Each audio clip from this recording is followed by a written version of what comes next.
আপনাকে জান্নাতে নিয়ে যেতে পারবে না। আপনার কর্ম, আপনার নিষ্ঠা, আপনার চলাফেরা একমাত্র আল্লাহর রহমতে, আল্লাহর দয়াতে আপনি জান্নাতে প্রবেশ করতে পারবেন, নচেত আপনি পারবেন না।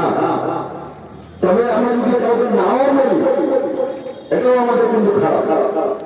আপনি কিভাবে নেবেন না নেবেন, আপনি নামাজ পড়েন, কালমা পড়েন, হজ করেন, জাকাত করেন, সবাই কিন্তু জানে যে না আমরা কোনো ভুল করি। এগুলো নিজের কাজ। এখনই এগুলো মঞ্চে বসে আছে বা আপনারা আছেন, নিয়মে যেগুলো আমরা খাই, পান করি, প্রস্তাব পায়খানা করি, কাউকে যদি জোরে প্রস্তাব লাগে ওই মঞ্চ ছেড়ে চলে যাবে, তখন কোনো বলতে হচ্ছে না তোমার জোরে প্রস্তাব লেগে চলে যাবে। তেমনই আপনাকে মনে করতে হবে, আপনি যতই ব্যস্ততা থাকুন না কেন, যতই উঁচু জায়গায় চলে যান না কেন, জন্ম যখন আপনি নিয়েছেন মৃত্যুর স্বাদ আপনাকে নিতে হবে। পৃথিবীর অনেক কিছু থেকে আমরা বঞ্চিত আছি, কিন্তু মৃত্যুর স্বাদ প্রত্যেককে নিতে হবে, তার ফল ভুগতে হবে। তাই আসুন সুন্দর সমাজ, সুন্দর পরিবেশ, দুনিয়াবী শিক্ষার সাথে সাথে তালিমি শিক্ষা এবং ইসলামী শিক্ষায় শিক্ষিত হয়ে পূর্ণাঙ্গ মানুষ হিসেবে যদি বাঁচতে চান, তাহলে আমাদের হাদিস কোরআনকে মানতে হবে, এবং এই মাঝে একটা কথা বলবো, কেন্দ্রীয় সরকার অ্যামেন্ডমেন্ট বিল নিয়ে এসে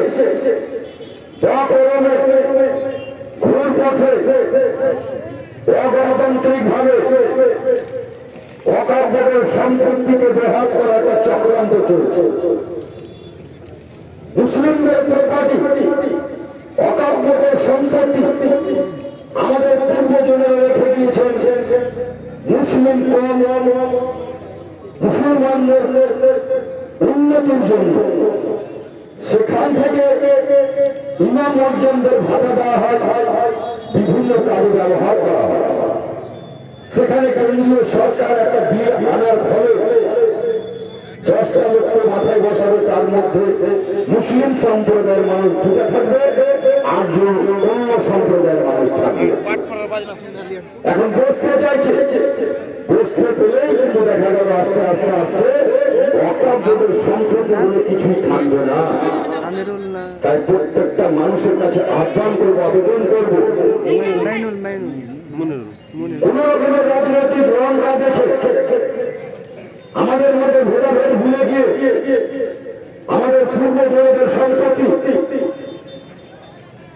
শরীরে এক বিন্দু রক্ত থাকা অব্দি এই লড়াই সংগ্রাম চালিয়ে যেতে হবে এবং অকার্যকর সম্পত্তি আমাদের রক্ষা করতে হবে।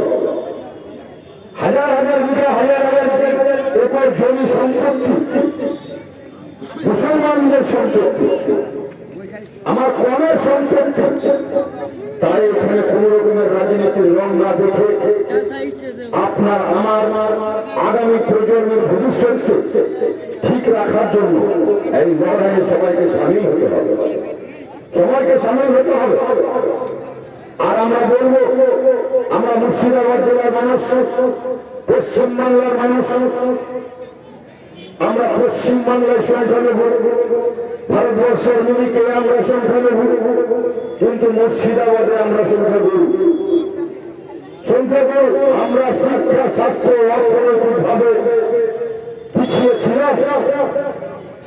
আমাদের মধ্যে হানাহানি, মারামারি, কাটাকাটি, লুটপাট, রাহাজানি, অসামাজিক কাজে আমরা বেশি লিপ্ত। একটা পরিসংখ্যান বলছে আমরা পশ্চিমবাংলার মধ্যে 32% লোক আছি, 32% কিন্তু আমরা অসামাজিক কাজে 60% লোক জড়িয়ে আছে। রাজনৈতিক হানাহানি, খুনাখুনিতে 70% মানুষ আমরা জড়িয়ে আছি। জেলখানাতে আমাদের 100 জনের মধ্যে 70 জন আমরা জেল খাটি। আমাদের কি অভাব? শিক্ষার অভাব। ইসলাম কি বলেছে? ইসলাম প্রথমে আপনাকে বলেছে শিক্ষা অর্জন করো। প্রথমে আমাদের কোরআন শিক্ষা লাভ করো, শিক্ষা অর্জন করো। শিক্ষার জন্য যদি তোমাকে বিদেশে যেতে হয়, তুমি বিদেশে যাও, শিক্ষা লাভ করো। এই শিক্ষার অভাবে আমরা অসামাজিক কাজে লিপ্ত হয়ে যাচ্ছি। অসামাজিক কাজে আমরা সমাজের পিছিয়ে কুণ্ঠিত করছি। কারণ আল্লাহ আপনাকে বাদশা হতে মনে করেনি, রাজা হতে মনে করেনি, স্টাবলিশ বিজনেসম্যান হতে মনে করেনি, ডাক্তার ইঞ্জিনিয়ার হতে মনে করেনি।